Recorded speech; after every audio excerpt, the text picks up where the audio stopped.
तो आज मैं बात करने वाला हूँ बिहार कांग्रेस को लेकर के। कांग्रेस पार्टी में एक बदलाव की गई है। जैसा कि बिहार में कांग्रेस पार्टी में ये बदलाव किया गया कि प्रेसिडेंट जो पहले था वो भूमिहार समाज के उसको बदल करके दलित समाज को अपने प्रेसिडेंट के पद पर बैठाने का काम किया गया है राहुल गांधी की तरफ से, मल्लिकार्जुन खड़गे की तरफ से। और बिहार में ये सबसे बड़ा भूचाल एक तरीके से लाने का काम किया गया कांग्रेस पार्टी की तरफ से, क्योंकि अभी कुछ महीने के बाद बिहार में बिहार विधानसभा का चुनाव है और ये कहीं ना कहीं जातिगत को देखते हुए ये काम किया जा रहा है। क्योंकि बिहार की अगर हम बात करते हैं तो बिहार में जो दलित एक बहुत ही बड़ा फैक्टर है चुनाव को लेकर के, और कहीं ना कहीं कांग्रेस जो है वो अपनी पुरानी ज़मीन जो खोई हुई ज़मीन को वापस लाने की कोशिश में है।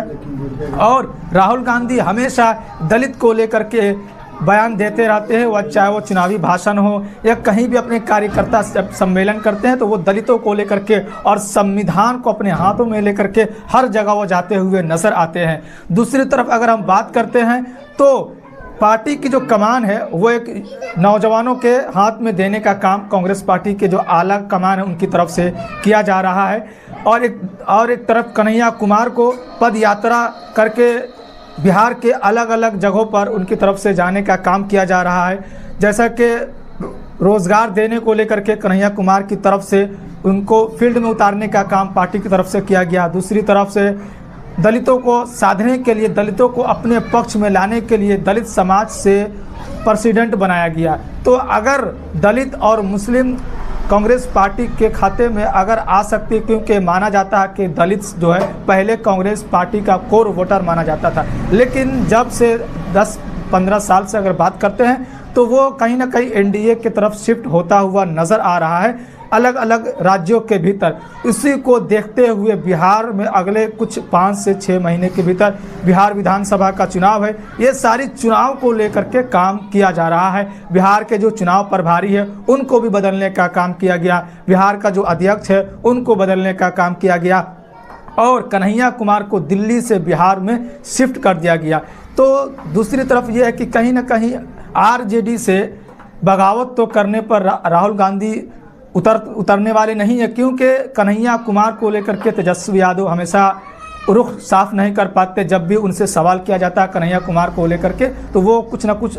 बोलते हुए नज़र आते हैं और कन्हैया कुमार को लेकर के तेजस्वी यादव स्पष्ट बयान देते हुए कभी भी नज़र नहीं आते हैं। कन्हैया कुमार का बिहार का पद यात्रा शुरू हो चुका है 16 मार्च 2025 से, जो कि शिवहर लोकसभा के भीतर से ये पद यात्रा शुरू किया गया है और ढाका विधानसभा से होते हुए सीतामढ़ी के लिए ये यात्रा निकल चुका है। तो कहीं ना कहीं कांग्रेस पार्टी जो अपनी खोई हुई ज़मीन को वापस लाने की कोशिश में लगी हुई है और ये कमान जो है युवाओं के हाथ में पार्टी की तरफ से दिया जा रहा है। और कन्हैया कुमार जो कि सोशल मीडिया के किंग माने जाते हैं, उनको ज़मीन पर उतारने की कोशिश की जा रही है। और इसी सवाल को लेकर के बड़े बड़े जो कांग्रेस पार्टी के लीडर है या समर्थक है कांग्रेस पार्टी के, खासतौर से अगर हम बात करते हैं पप्पू यादव की, तो उनसे कन्हैया कुमार को लेकर के सवाल किया गया तो उन्होंने कहा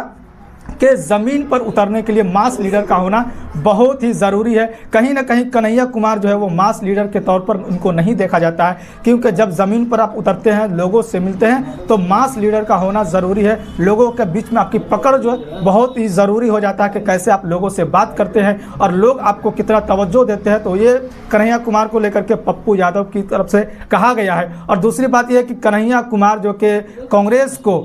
कहा जाता है कि कांग्रेस हर राज्य के भीतर कहीं ना कहीं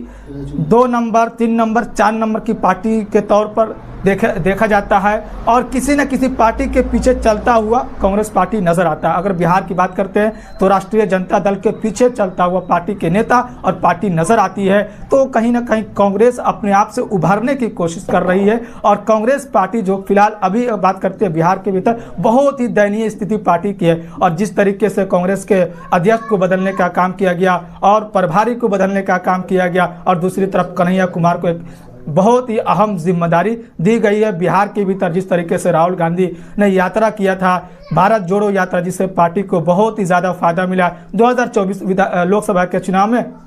पार्टी 99 सीट पर पहुंच गई। और अगर हम बात करते हैं बिहार की, तो बिहार में अगला चुनाव को देखते हुए ये सारी तैयारी चल रही है। चाहे वो कन्हैया कुमार जो कि पद यात्रा करते हुए नजर आ रहे हैं और ये पद यात्रा करने का मेन मकसद यही कि भारत में जो पलायन हो रहा है, भारत के अलग राज्यों में, जैसे कि बिहार हो गया, यूपी हो गया और झारखंड हो गया, तो सबसे बड़ा बिहार की अगर समस्या की बात करते हैं तो पलायन जो है, तो पलायन को कैसे रोका जाए, बेरोजगारी को कैसे ख़त्म किया जाए और रोजगार कैसे पैदा किया जाए, इनको लेकर के कन्हैया कुमार ज़मीन पर उतर रहे हैं, लोगों से मिल रहे और अपनी पार्टी की पॉलिसी को लोगों तक पहुँचाने की कोशिश में लगे हुए हैं। तो कन्हैया कुमार की तरफ से ये पलायन रोको रोजगार दो यात्रा के नाम से इन यात्रा को शुरू किया गया है 2025 के लिए चुनाव के